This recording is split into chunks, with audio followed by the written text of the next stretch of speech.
The U.S. Department of Commerce ranked 55 industry sectors by their level of IT intensiveness. Education was ranked number 55, the lowest, below coal mining. For the last 100 years we've used the industrial narrative. Schools are like factories, it's an administrative process, it's about control and order.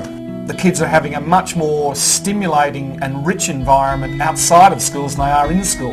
Kids are very rich content developers today through their social networking sites. They're big communicators through email, instant messaging, and text messaging, and yet all of those things are banned from their schools. Every turned-off device is potentially a turned-off child. We have to accept as educators that technology is not really a choice. It has created a world.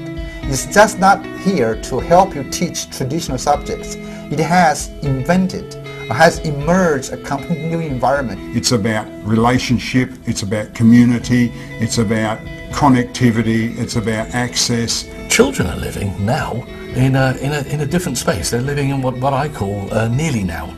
And nearly now is that space that they text in, that space that they update their Facebook entries in, the space that they Twitter in, the space that is not quite synchronous. Now, it's a really interesting space because it's not adversarial, it's not pressured.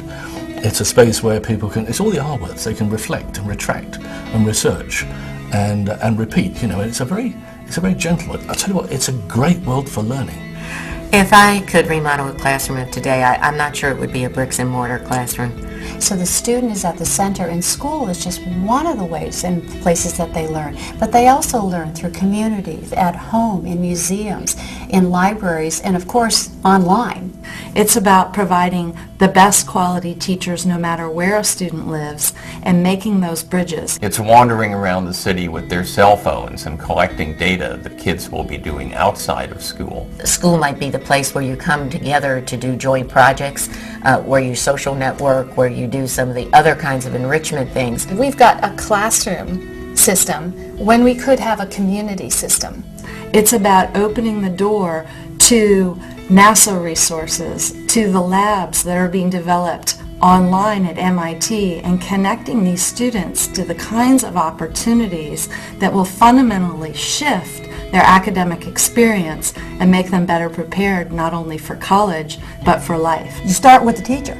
If I want my students to be making global connections, then I'm going to give the tools to my teachers first and provide them with opportunities to connect with other teachers around the world or other teachers around the country. The task here is to give teachers a place where they can swap authentic ingredients and their evidence that those ingredients are safe and tested. Do you know that doesn't exist anywhere in the world? I've just been part of a big project that I think is going to change that and change that radically. We have to develop a narrative that sustains 21st century learning. If we simply apply standards, if we simply have a steady regime of standardized testing, that will make things better.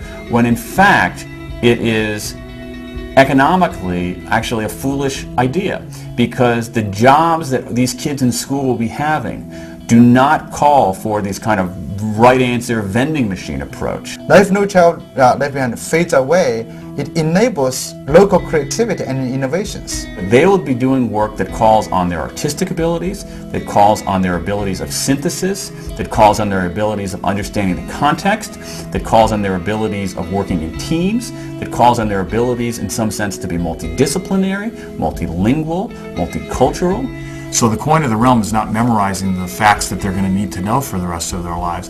The coin of the realm will be, do you know how to find information? Do you know how to validate it? Do you know how to synthesize it? Do you know how to leverage it? Do you know how to communicate it? Do you know how to collaborate with it? Do you know how to problem solve with it? That's the new 21st century set of literacies, and it looks a lot different than the model that most of us were raised under.